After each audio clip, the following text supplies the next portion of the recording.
Backing up Steam saves protects your progress. I'll show how in 60 seconds.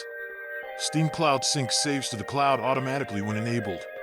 Local saves live on your PC in game folders or documents.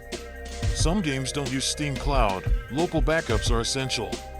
First, open Steam, right-click the game, choose Properties, then Local Files.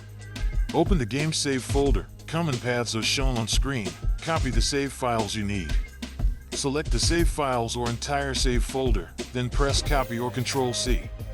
Paste them to a backup location, an external drive or a cloud folder like Dropbox. Optionally compress the folder into a zip to keep versions tidy. To verify, replace your active save with the backup and launch the game to confirm it loads. Label backups with dates and use automatic sync tools to keep continuous copies. That's it. Regular backups keep your progress safe. Check the on-screen steps and backup today.